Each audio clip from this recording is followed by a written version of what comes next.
Y'all already know what it is. Jay Williams, Let's Live Life, and we're back. I know they ain't trying to put a dude in the cell with me that's got titties. They did put a dude in the cell with me that's got titties. Oh, nah. No. This can't happen. Ain't gonna happen. Gotta straighten this right now. I had to deal with it. So y'all gonna have to hear about it. You ready? Let's relive it. So, before we get started, because I don't want any hate comment, anybody think I'm being hateful. I don't care what your sexual preference is in this world. Don't come at me with it. Don't come at me sideways. Don't make me feel uncomfortable. And we'll get along just fine. You do what you do over there. I do what I do over here. That is the way prison functions. I've told y'all before that you are who you run with in prison. I've seen dudes that sat out in the pod all day and played Dungeons and Dragons, Magic the Gathering, these like Harry Potter type games. You kick it with them dudes, you play those games, you're labeled as one of the little nerd guys that plays, the role-playing games. I've seen everything from all the gay guys that hang together, all the guys that got boyfriends, hang together.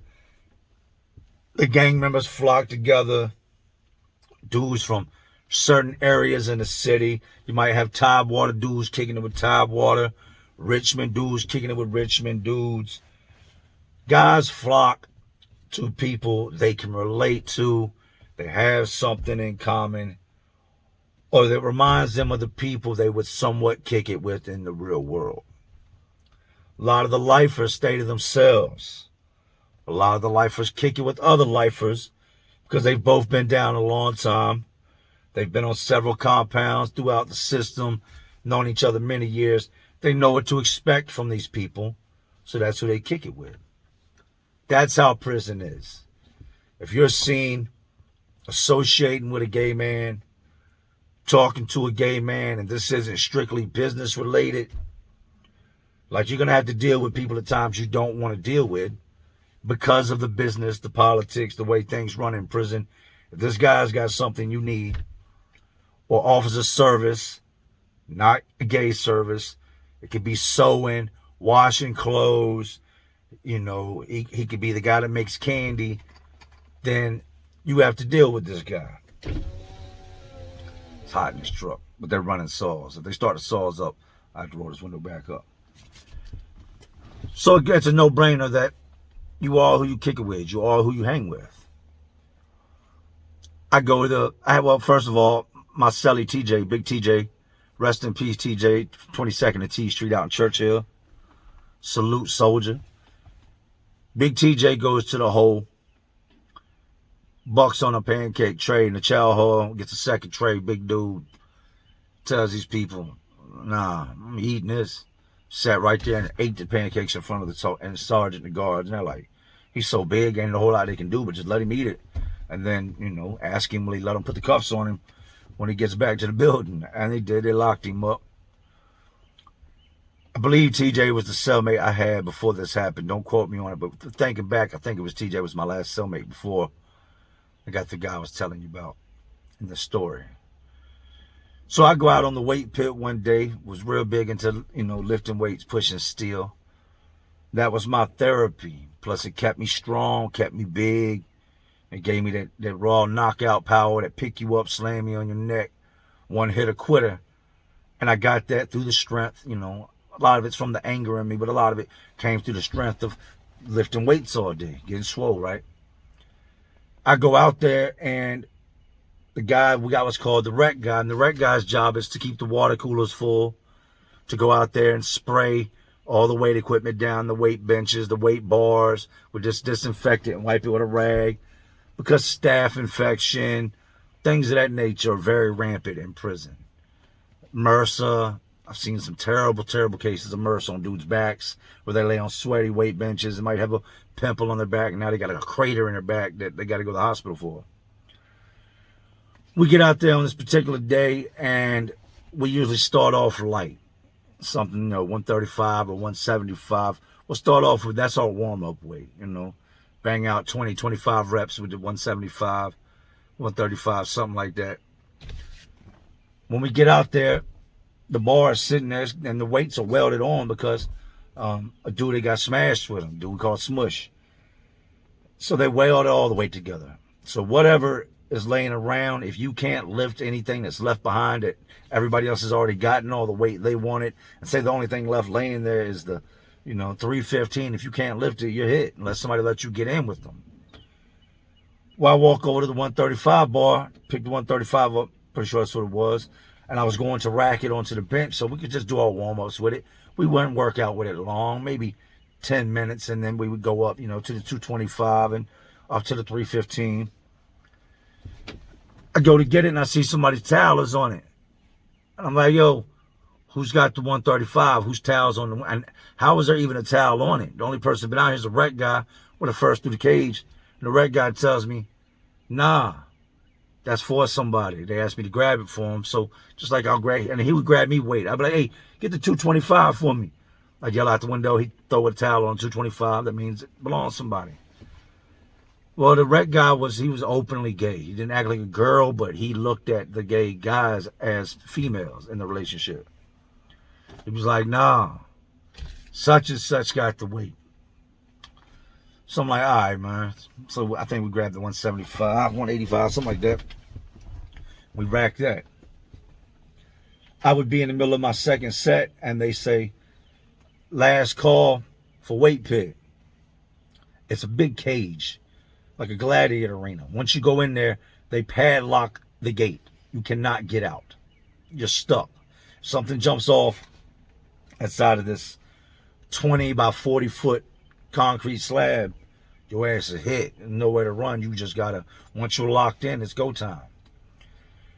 As the guard's getting ready to shut the gate, I hear somebody say, hold up, hold up. And I sit up on the bench, tired.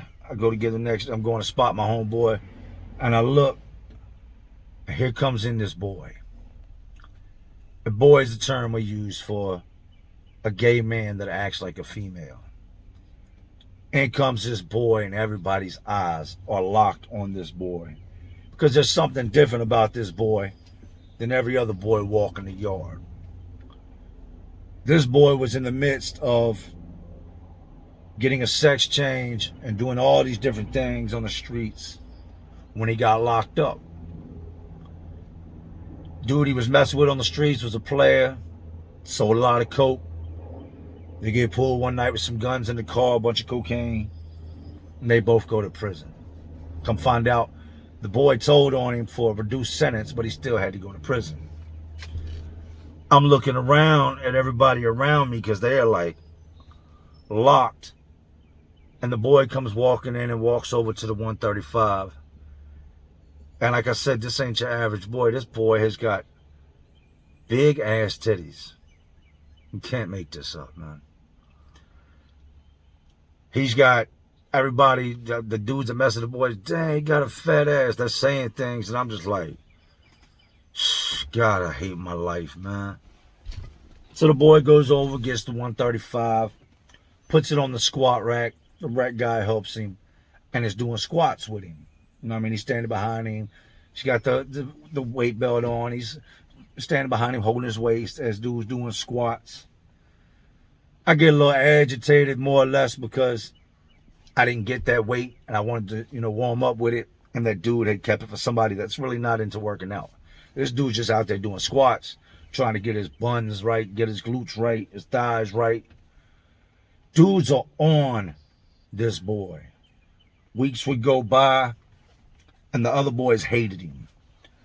Every other boy on this compound hated this boy because this boy had titties. I guess he got his ass done on the streets, whatever. And you got the dudes in there, they're stuffing socks in their shirts to try to make it look like they got tits. Well, this boy shows up, and these guys are mad. They're big mad. Like, He's done got into several fights now. But keep in mind, just because somebody's gay or trans or whatever, that's still a man. You know what I mean? There's still a chance he could hurt you.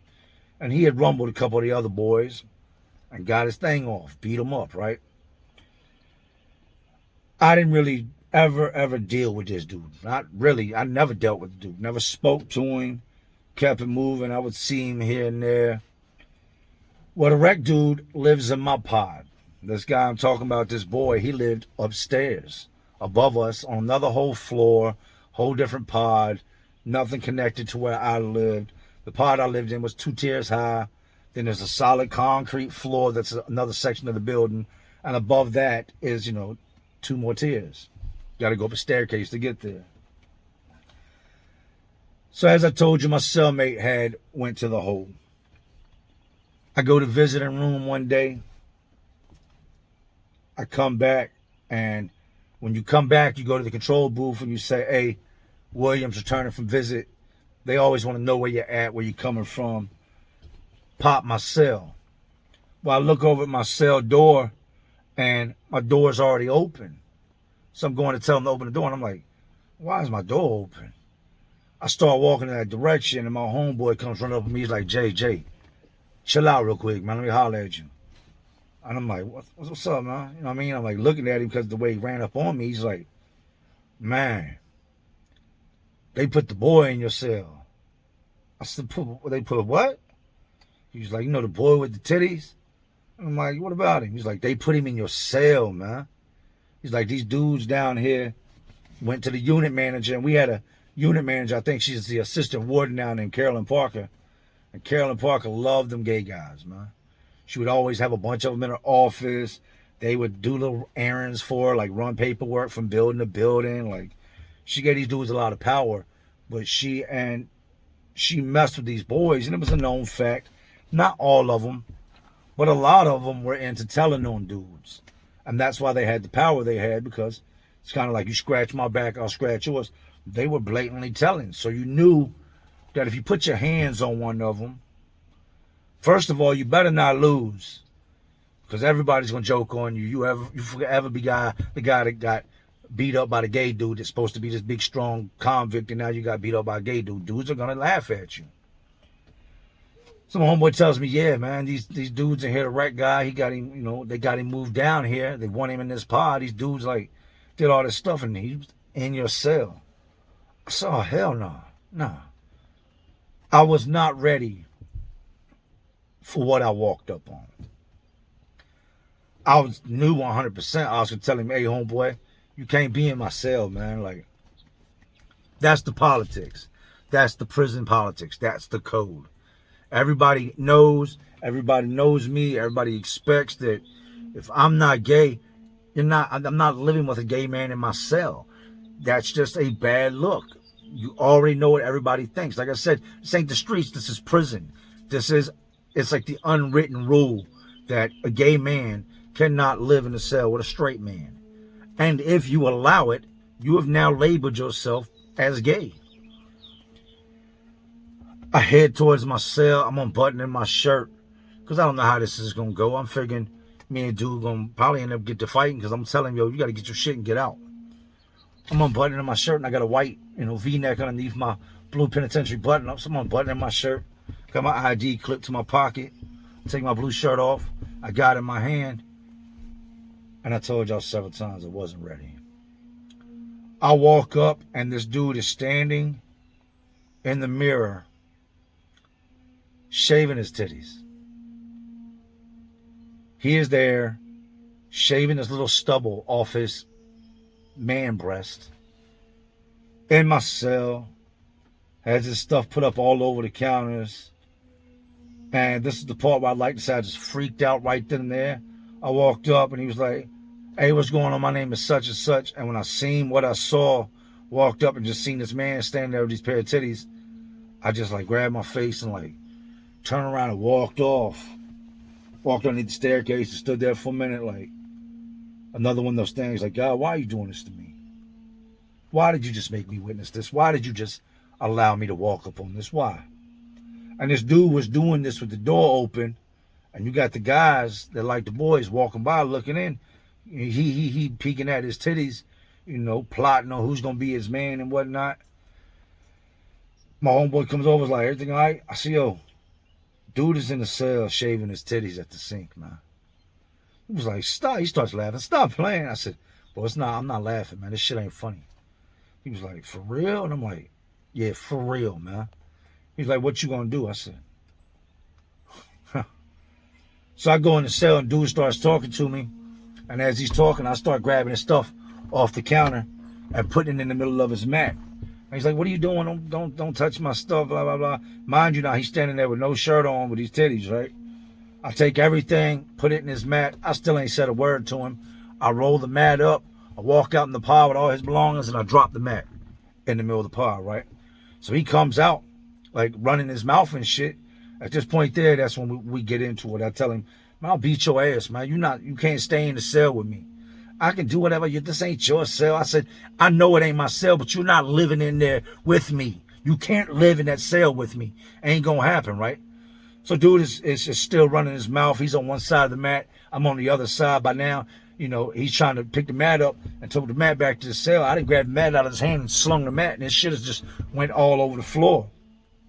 Everybody's watching. I'm squared off with this dude. In the middle of the pod, he's got shaving cream up around his neck, on his sides, you know, half-shaven razor stubble on his chest, and he's running his mouth. So I throw my fist up. I'm like, what's up? I run up on him. What's up, right? A whole bunch of dudes, different dudes I didn't even rock with like that, ran over, grabbed me, and pulled me back. These were all the dudes that wanted him in the pod. These are the booty boys, the ones that go after the boys. They've all run up, like, and a lot of these dudes are killers. A lot of these dudes are lifers. Like, Jay, chill. You can't be beating the boy up. I said, well, he can't be in my cell, man. Put him in one of y'all's cell, but he's not going in my cell. Y'all know the rules. Y'all know how it goes, man. No. If he even attempts to go back to my cell, you know what I mean? I'm going to smash him. That's just what it is. I go to my cell. His razor's laying in the sink, and y'all going to think I'm messed up. But like I told you, it's a different world. This isn't, you know, Richmond I'm talking about. This isn't an apartment complex. This isn't a roommate. This is the penitentiary. I grabbed the shaving razor and shaving cream that he had sitting on the sink, and I toss it out into the pod. It slides across the floor, right? He's still running his mouth, and I'm telling him, yo, if you want it, come here. Come on, come in the cell. I'll beat your ass, right? Mind you now, these are the first words me and this dude have ever had, and he's been at this prison now, you know, good maybe a month, right? Guards come in. They done seen what's going on in the control booth. They see his stuff slung all across the floor. What's the problem? By now I'm in the cell. They come to the cell. Jay, what's the problem? I say no problem. Well, dude's bringing the stuff back in. Dude's not bringing the stuff back in. Yes, he is. This is our prison. You don't run this. You do what you're told. I said, he's not bringing his stuff back in the cell, man. He's not. It's not happening. Y'all set me up for failure. Could have got me jammed up. I come back from the visiting room, having a good day, seeing my son, seeing my mom, and I walk into a dude shaving his titties in my cell. But we don't have any other open cells. I don't care what you do. You're not putting him in the cell with me. And if you do put him in the cell with me, I'm beating him up the moment we go in the cell. The moment he comes in here, I'm going to dish rag this dude, and y'all can come mop him up off the floor, because it's not going down. They call the sergeant. They're telling me to cuff up. I'm telling them, I'm not cuffing up. I'm not cuffing up. Y'all can't do me like this, man. It ain't going to happen. And we got what's called the DOC handbook, the DOP, and it's the procedures. It's the rules the Department of Correction has to go by. I'm a convict. I know this book. I know these codes. I know the rules. So the sergeant comes down. These officers all know me. And the sergeant said, what's the problem? And I told him, I said, y'all not putting a gay dude with titties in my cell, man. How does that look on me? Y'all causing a whole bunch of problems for me. It's not happening, man. It's not coming in my cell. So the other CO chimes in and sergeant tells him, stop. He's right. And he goes, what do you mean he's right? I just finished telling him. I said, look, the DOC handbook says that inmates are safe from sexual harassment and are not to be housed with, you know, openly gay men or men that are gay unless they are gay. You don't put a straight man and a gay man in a cell together. They're going to clash. What happens when I come back from the visiting room one day and he's in there with his boyfriend and they got the doors shut and they're doing things they shouldn't do, and now I open the door and I walk up and see it? I'm going to spaz out. What happens if I come back and y'all are doing this on my bed? I'm going to spaz out. I'm going to try to kill both of y'all. Then on top of that, he's going to have all the boys that he's now made friends with that he's not got to fighting with over at my cell all the time. So my cell just went from being my cell, where I live at, where I have my comfort at, my little bit of peace, to I got boys at the door all day, boys coming in and out. I got this dude doing sexual activities with whoever he's hooked up with, right? So the sergeant tells him, nah, y'all shouldn't have made this move. Whoever made this bad move needs to reverse it. Find somewhere for him to go that's compatible. Williams isn't moving. He's not wrong. Y'all should have known better. Y'all knew y'all couldn't put him in here with Williams. This might fly with some of these guys, but y'all know Williams ain't going, y'all already knew what was going to happen. So the guards take this dude and they move him back upstairs. You would think that's the end of it. It's not the end of it. It's just the beginning of it. I'm in my cell and I'm standing there talking to my homeboy, and up walks the rec dude. And the rec dude is a black dude, good sized dude, been working out a long time, been down over 15 years. And he tells my homeboy, hey, step off real quick, let me holler at Jay. Soon as somebody says, let me holler at you, almost every single time somebody says that, it's bad. You already know your heart starts beating fast, your palms get sweaty, you ball your fist up, your body tenses up. You know that this is about to go to blows. So my homeboy's like, nah, I'm good, man. I say he's good. He can listen. What's up? He's like, nah, I need to holler at you, man. Like, have some respect. Let me holler at G. So I look at my homeboy. My homeboy's standing there thinking, you know, like, fuck that shit. We'll bank his ass. You know what I mean? I'm not with that banking shit. So I tell my homeboy, roll out, man. Roll out. So I told you, I haven't been back from the visit long now. I still got my shoes on and stuff. So I back up to the cell. Dude rushes me. Boom, boom, boom, boom, boom, boom. We go to fighting. We're rumbling. We rumble for, I think the first time, it must have been 30, 45 seconds, right? We lock up. I tell him, let me go. He's got me in a hold to where I can't really hit him. He can't really hit me. So I'm telling him, let me go. At this point, I'm not even, I'm assuming it's behind the boy. That's the only thing I can think. Me and dude never had no problems, right? So another dude out in the pod, they're watching us fight. The door's open. All the guards and everybody's on the left by now. Another dude runs in the cell and pulls us apart. When he pulls us apart, dude reaches over top of dude and hits me. Palm! Right inside of my face. That shit, I saw stars, green horses, purple horseshoes, you name it, all that shit, like little Tweety birds floating around your head. When he reached over top of dude and hit me, like I said, dude just separated us. He hit me. I don't know how much time passed, but it felt like an eternity it went by until we went back to fighting again. The dude that broke us up shoved him. I told him, that's some bitch shit. You don't swing, you know what I mean? Y'all line it up. So we go to fighting again. But that hit, I can't lie. That hit did so much damage when he caught me, you know, right above my eye.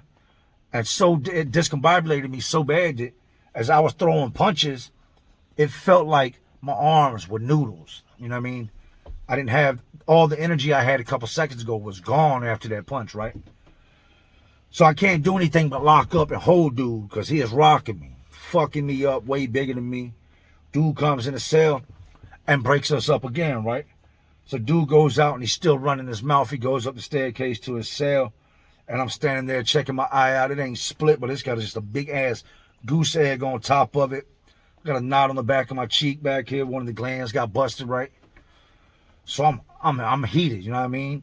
I got my thing off on dude, put some marks on dude, but he definitely just won. So I go back up top. He goes in his cell, shuts the door, and I can hear him up there. And he's arguing with his cellmate, and I can hear what he's saying. Jay got the fucking boy kicked out the pod. Like, you know how hard it was to get him down here. So I go to the cell, and I tell the dude, hey, open the door, man. Tell your cellmate step out. Like, I let like 5-10 minutes pass so I can get my composure back. Now I'm heated. I go to the cell, tell him, let your homeboy step out, man. Tell your cellmate come out so I can come in. Dude gets up off the bed. Goes to his Bama spot, pulls his knife out, and says, we ain't fighting no more. We done fought twice. We're not going to keep doing this. And I'd had this happen before with this knife shit. He pulls a knife on me and tells me, this ain't happening like this. We're not going to fight and fight and fight and fight. We fought. That's what it is. You did some bitch shit. I said, some bitch shit? Y'all got the boy put in my cell. That's some bitch shit. I came back to a dude with titties, to a dude shaving his chest in my cell, and I'm supposed to be cool with it? So dude was like, look, man, everything starts to calm down. He's like, look, I shouldn't even have, you know what I mean, acted like that. We should have known better, man. We should have waited until we could have got him moved in my cell or moved in the cell with one of the boys. I guess you're right. That's my bad, man. Just, you know, I fucked with the boy and it had me heated and shit. So everybody sees me now up there trying to run this fight back.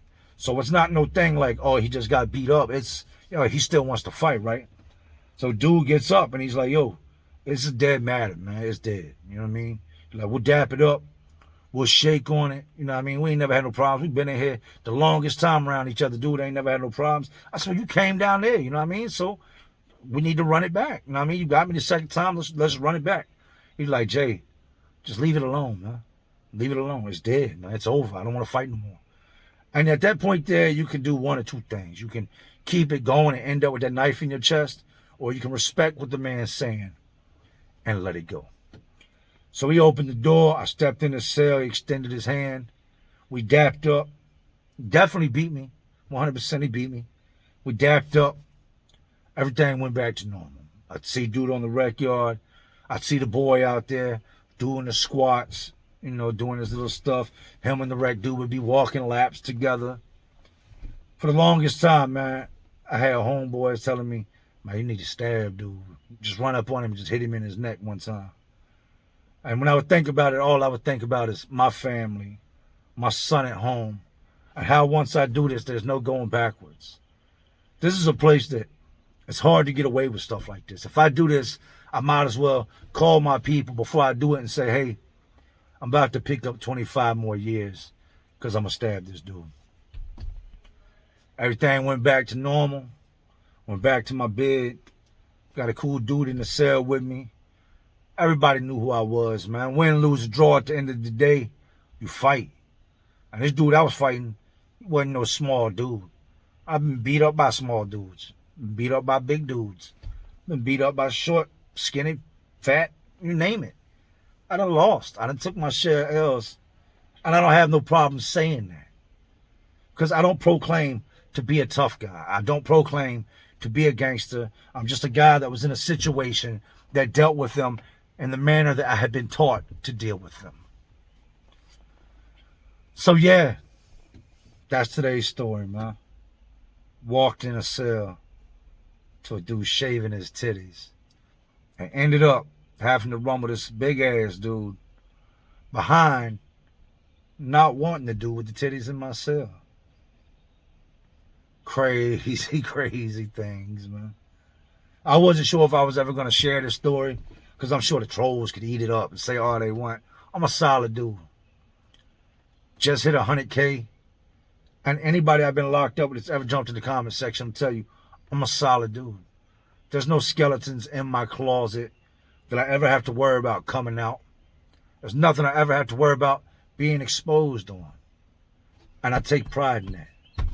I take pride in the way I carried myself while incarcerated. And I take pride in who I am in today's world. But anyway, these institutions, these jails, prisons, detention centers, they're all just crazy worlds inside of this already crazy world we live in. And y'all know what I'm doing. I'm just trying to keep y'all entertained. Oh, you're not entertained? And there's always, this is Jay Williams. Let's live life. To all my real ones and awesome real ones watching, because y'all still watching me. Y'all know how we do. Salute.